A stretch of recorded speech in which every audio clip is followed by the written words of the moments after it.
आमतौर पर आप सुनते हैं कि पुलिस ने अपराधी पर एफआईआर दर्ज की, लेकिन जब देश का कानून खुद पुलिस को कटघरे में खड़ा कर दे और कहे कि वर्दी वालों पर मुकदमा दर्ज करो, तो समझ लीजिए मामला बहुत संगीन है। उत्तर प्रदेश के संभल में ठीक यही हुआ। यहाँ एक अजीब जंग छिड़ी है कोर्ट बनाम पुलिस की। तारीख 9 जनवरी 2026 संभल की सीजीएम कोर्ट से एक ऐसा आदेश निकलता है जिसने पुलिस महकमे की नींद उड़ा दी। कोर्ट ने तत्कालीन सीओ अनुज चौधरी, तत्कालीन कोतवाल अनुज कुमार तोमर और करीब 20 पुलिस कर्मियों पर हत्या के प्रयास का मुकदमा दर्ज करने का आदेश दिया है। आखिर 24 नवंबर 2024 की उस सुबह क्या हुआ था? क्यों एक पिता को अपने गोली से छलनी बेटे को लेकर 3 शहरों मुरादाबाद, अलीगढ़ और मेरठ तक भागना पड़ा? और क्यों कोर्ट ने पुलिस की उस दलील को रद्दी की टोकरी में फेंक दिया कि ये गोली हमारी नहीं है? पूरी कहानी और कोर्ट के आदेश को समझेंगे इस खास वीडियो। नमस्ते, मैं हूं अंकित, आप देख रहे हैं टीवी 9 उत्तर प्रदेश। कहानी की शुरुआत होती है आज से करीब 14 महीने पहले, तारीख 24 नवंबर 2024, जगह संभल के मोहल्ला कोट में स्थित जामा मस्जिद के पास का इलाका। माहौल तनावपूर्ण था। शाही मस्जिद के सर्वे को लेकर भीड़ जमा थी। इसी भीड़भाड़ के बीच 23 साल का एक युवक आलम अपने 3 पहिया ठेले पर पापे और बिस्कुट बेचने निकला था। उसे अंदाजा नहीं था कि वो रोजी रोटी कमाने नहीं बल्कि मौत के मुंह में जा रहा है। कोर्ट में दाखिल अर्जी और चश्मदीदों के मुताबिक सुबह करीब 8:45 पर पुलिस और भीड़ आमने सामने थी। आरोप है तभी वहां मौजूद पुलिस अधिकारियों, जिसमें सीओ अनुज चौधरी और इंस्पेक्टर अनुज तोमर भी शामिल थे, ने फायरिंग शुरू कर दी।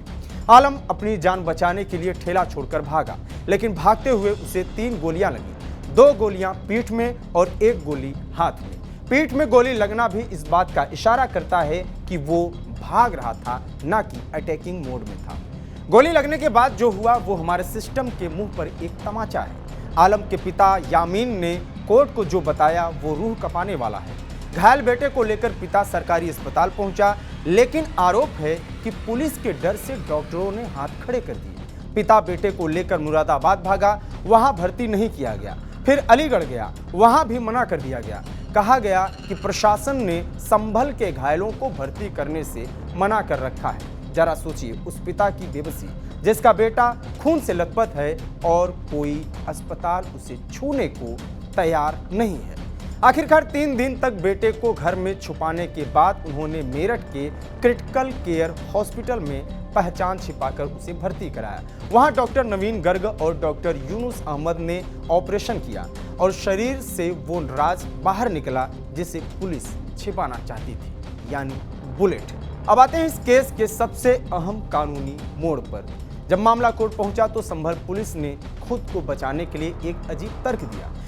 पुलिस ने आगरा की विधि विज्ञान प्रयोगशाला फॉरेंसिक लैब की रिपोर्ट पेश की।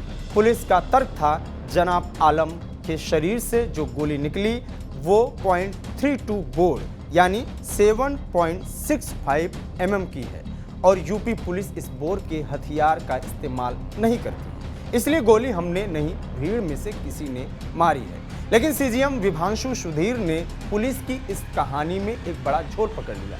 कोर्ट ने अपने आदेश में कहा, मेडिकल रिपोर्ट में डॉक्टरों ने साफ लिखा है gun shot wound police firing in right, यानी दंगों में पुलिस फायरिंग।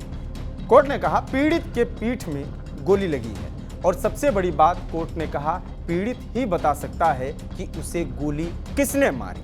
पुलिस अपनी जांच में पहले ही पीड़ित को दोषी मान बैठी है, जो सही नहीं है। पुलिस ने एक और ढाल का इस्तेमाल किया, सीआरपीसी की धारा 197। यह कानून सरकारी अफसरों को सुरक्षा देता है कि ड्यूटी के दौरान किए गए काम के लिए उन पर आसानी से मुकदमा नहीं हो सकता। लेकिन सीजीएम कोर्ट ने सुप्रीम कोर्ट के कई फैसलों जैसे पीयूसीएल बनाम महाराष्ट्र का हवाला देते हुए पुलिस को आईना दिखाया। कोर्ट ने साफ लिखा, फर्जी एनकाउंटर या अवैध रूप से गोली चलाना किसी भी सरकारी अफसर की ड्यूटी नहीं हो सकती है, इसलिए उन्हें धारा 197 की सुरक्षा नहीं मिलेगी।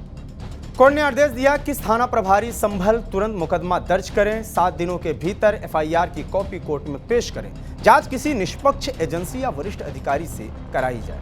यह आदेश इसलिए भी मायने रखता है क्योंकि संभल में यह पुलिस बनाम कोर्ट का पहला मामला नहीं है। दैनिक भास्कर की रिपोर्ट के मुताबिक अभी कुछ दिन पहले 24 दिसंबर 2025 को इसी कोर्ट ने एक और मामले में पुलिस पर एफआईआर का आदेश दिया था।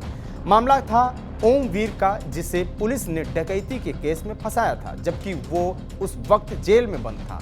उस वक्त संभल के एसपी कृष्ण कुमार बिश्नोई ने मीडिया में आकर बयान दिया था कि एफआईआर दर्ज नहीं होगी, हम इस आदेश को हाई कोर्ट में चुनौती देंगे। यानी जिला अदालत के आदेश को मानने से साफ इनकार।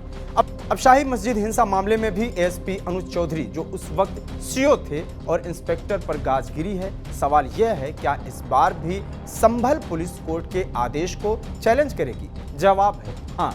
इस मामले पर संभल के एसएसपी कृष्ण कुमार बिश्नोई खुलकर अपने डिपार्टमेंट के साथ आ गए हैं। उन्होंने साफ कहा कि केस नहीं दर्ज होगा, कोर्ट के फैसले के खिलाफ हाई कोर्ट में अपील करेंगे।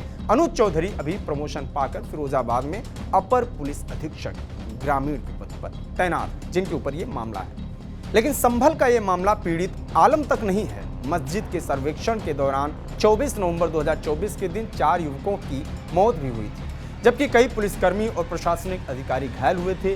तो जाहिर है सवाल प्रशासन पर उठेगा, लेकिन उसके बचाव में कई तर्क हैं।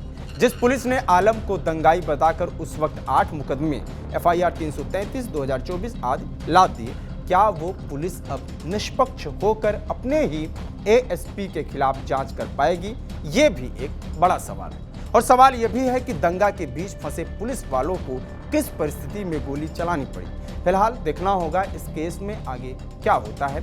अपडेट्स हम आप तक पहुंचाते रहेंगे। इस पूरे प्रकरण को आप कैसे देखते हैं, कमेंट बॉक्स में जरूर बताएं। देखते रहिए TV9 उत्तर प्रदेश उत्तराखंड। नमस्कार। Fenesta windows, beautiful and durable designs, installation से मेंटेनेंस की लाइफ लॉन्ग कस्टमर सर्विस। आपके घर में फिनिस्टा नहीं है तो कॉल कीजिए। Finer Finesta.